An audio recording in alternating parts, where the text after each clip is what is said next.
Hi everybody, it's Courtney. I'm here with the June 2019 kit by Club La La Land Crafts. Just giving you a quick look at what comes in the kit. We have two red rubber stamp sets here, I Chihuahua and Fiesta Marcy. These are, like I said, red rubber stamps. They give a great impression. They have the backing to kind of protect the back.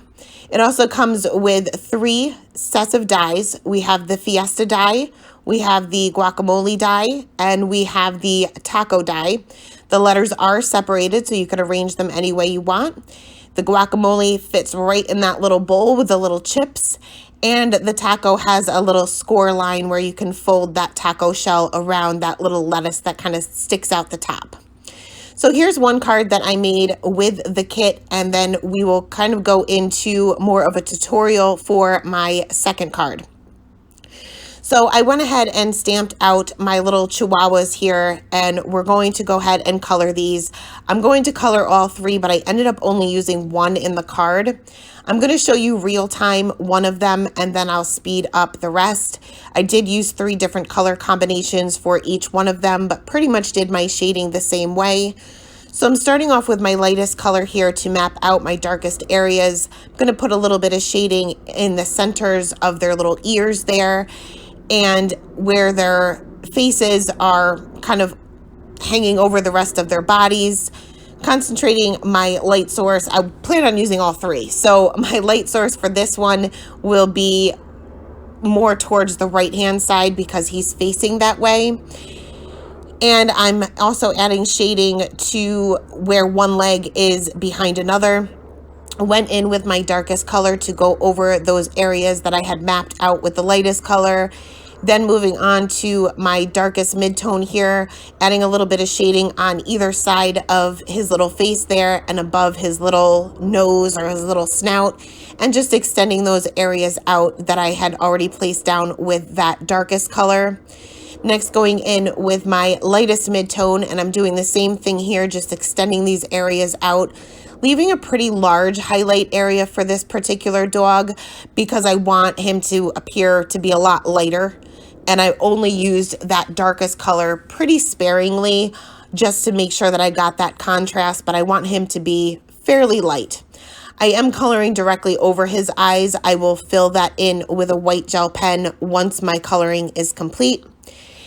And so I'll go ahead, like I said, show you the rest of the coloring for these other 2 dogs with different color combinations, but I will speed things up. But like always, starting off with my lightest color to map out those darkest areas, again, on the inside of his ears, around his little face, above his little snout. And for this one, I planned on putting him in the center, so he will have a center highlight for him, being he's kind of facing towards us and sitting down. I figured he would be a good one to put in the center had I used all 3 of these. Going in with that darkest color, again, using that pretty sparingly because I want these dogs to be fairly light. I'm keeping the coloring pretty simple for the dogs. You can put spots on them. You can pretty much color these any way you want. Chihuahuas are pretty much every color of the rainbow. So whatever you feel comfortable with, you can do. So for this next dog here, I am again starting off with my lightest color. And for this one, being he's facing towards the left-hand side, I am going to concentrate my light source being on the left-hand side. So I would have normally put him on the right, if that makes sense. Going in with that darkest color, again, just adding some shading to the same areas that I had added shading before, also paying attention to his hind leg. That would also cast a shadow on the rest of his body, how that's kind of sticking up, or it's bent, I guess. And that would also cast a shadow on his body as well.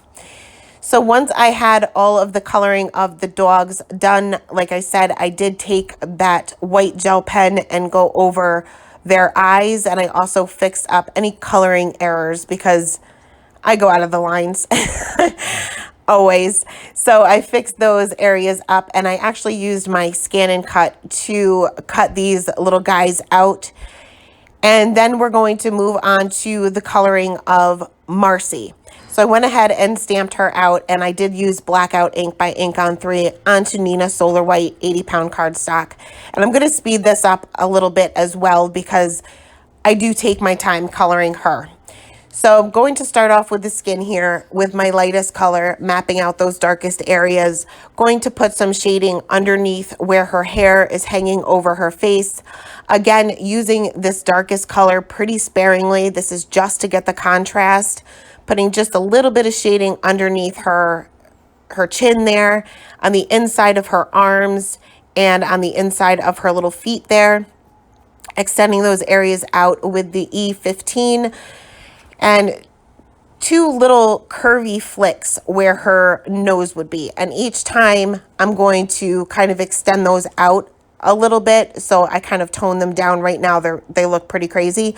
But as I go in with the lighter colors each time and kind of go over those flick lines, they'll blend out and not be so noticeable. But it gives her face a little bit of shape, I guess. So going on with my midtones and just extending those areas out even further. And I'm just leaving a teeny tiny bit of a highlight for that E00, which is the lightest color. Going to blend all of those areas out. And I did miss her little belly here, which I typically do. I always miss some portion of their skin whenever I color, but I will go back to that later once I notice. So moving on to her hair, I'm starting off with, this isn't actually my darkest color, but for now it's my darkest color. I usually go in with my darkest color for hair because I feel like I get more texture. Her hair is wavy, so I am adding shading where the hair is kind of indented in to kind of give the illusion that she has a lot of highlights with her wavy hair. I'm using some flicking motions with just the tip of my marker. You can see that my marker is pretty much straight up and down, and that's how you'll get those really fine flicks that you're looking for with the hair. Also added a little bit more shading where her part of her hair is behind her. That would pretty much be dark. So next going in with the E57, and I'm just extending these flicks out a little bit further, making sure that I leave a highlight because that's what's going to give you that texture and that dimension. Going to go in with the E55 for that highlight area. And again, just using the tip of the marker to create that highlight. If I have a few little white patches here and there, I'm not too concerned with it. I'm actually leaving them because that's what will give that contrast and make her hair look kind of shiny. Now I wanted her hair to be a lot darker than this. Even though her hair is fairly dark, I wanted it to be even darker. And the E59 is the darkest brown that I own. So what I ended up doing is I ended up bringing in my C7, and I'm just going over the very darkest areas with those soft flicks, but I'm not extending them out as far as I extended my darkest brown. So they're probably about halfway. And this will kind of just give the illusion that her hair is a little bit darker than it was with just the E markers. So here's where I noticed that I forgot her little belly there. So I'm just going to go back in with those same skin tone colors that I used for the rest of her. And I'm just going to be adding a little bit of shading on either side of her little belly and also creating a shadow where her shirt is kind of hanging over her belly. That would also cast a shadow there, just leaving a center highlight. So for her little dress, we're going to bring out some R markers, and I want the dress, you can see that it's kind of a wavy line there. So I want to use those little wavy lines to my advantage to show me where the little pleats or little wrinkles in her dress should be. So I'm going in with my lightest color first, not only to map out the darkest areas, but to also get the paper saturated to make my colors blend a little bit easier. Then I'm going in with my darkest color, and you can make your little triangles here as long or as short as you feel comfortable with. I'm making them really long and skinny because I want the pleats to be really noticeable. But if you noticed in my first card, which you'll see again at the end of the video, you can see that I used much shorter triangles, and you still got the effect of pleats or wrinkles, but it just wasn't as bold or as noticeable, I guess. So each time I go in with my lighter colors here, I am extending those triangles out and making them a little bit wider and a little bit longer each time. Then I will go in with my or not R, R22, and I'm going to basically just go over the entire thing. And now I didn't do any shading on the dress itself yet, except for the pleats.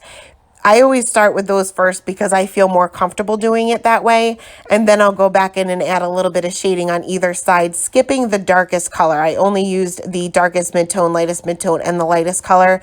My R22 was going a little bit dry, so I wasn't getting the blend I was looking for. So I went ahead and refilled that, and then I was able to blend these colors out much easier. Now, I wasn't being overly careful in those little stripes on the bottom of her little skirt there. If I went over them with the red, I'm not too concerned because I want these to be black. So I'm going over where the little wavy line is curved up with the black marker and just putting basically a little curvy line there. And then extending it a little bit out on each side of that little curvy line that I had created with the black marker with the C7. And then I'll finally fill in the rest of it with the C5 just to give a little bit of a highlight. That way it will go with the shape of the dress. Also going to be using those same C markers for her shirt. So I'm going in with the lightest color and I'm extending the line of her little sleeves. So where it would be creased a little bit up further than the actual illustration. Also adding some shading on either side of her little body there. And then just extending that each time, keeping the center as a highlight, and her little shoulders will also be a highlight. You can kind of change the shape of anything with where you put your shading. So for her little flower there, I'm going to bring out those same red markers. I am going right in with my darkest color just because I'm afraid that my reds are going to bleed. They do tend to bleed a little bit more than any other color family that I've worked with. So to avoid that, I typically just go in with my darkest color to avoid oversaturating the paper and risking it bleeding. Pulled out a few green markers for the little leaves there, and I just added a little bit of shading in the center where it's kind of tucked behind that little flower.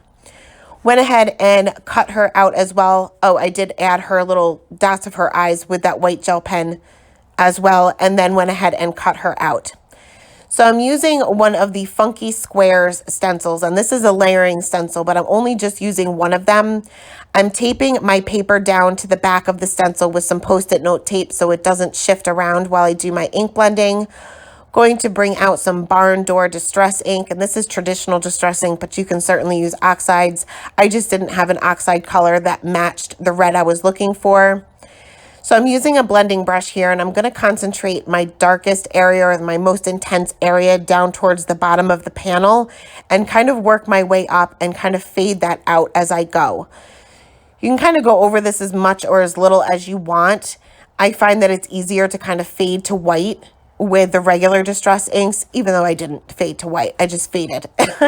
And then I'm going to cut this down with a scalloped stitched rectangle die, and this is the largest one, and this is also by La La Land Crafts. And then I'm going to go ahead and assemble my card. So I'm taking a black piece of cardstock here. I treated that with my anti-static tool, and I'm going to stamp my sentiment out with some embossing ink and then sprinkle on some white embossing powder, making sure that my heat gun is heated up before bringing that to my paper. And I went ahead and heat set that. Then I'm going to go ahead and trim this down into a little sentiment strip. I did put this aside for now because I wasn't exactly sure how I wanted to place this on my card yet. I placed my scallop stitched rectangle die onto a piece of black cardstock that is just cut slightly larger than that rectangle. And then I will use some Scotch foam tape to pop up my little Marcy, as well as just one of the dogs. I will save my other little Chihuahuas for a future project, but I'm just tucking them in basically right directly next to each other, side by side. And then for my sentiment strip, I decided to trim this down just a little bit on one side and then create a banner on the other. And this was like the worst banner in the world. Typically, I just cut a little bit down the center and then meet each corner with that cut line that I had placed in the center, except for the fact that I didn't cut down the center, so it looked a little bit wonky. But the good thing about it is I left a lot of room and I was able to fix that up before adhering that to my card base. So I popped my sentiment up with some Scotch foam tape as well, just kind of at a diagonal in the top left-hand corner. And that is it. That is the card for today. There will be more information on my blog, as well as another one of the cards that I had created with this kit. I will link everything below. Thanks so much for stopping by and have a great day, guys. Bye.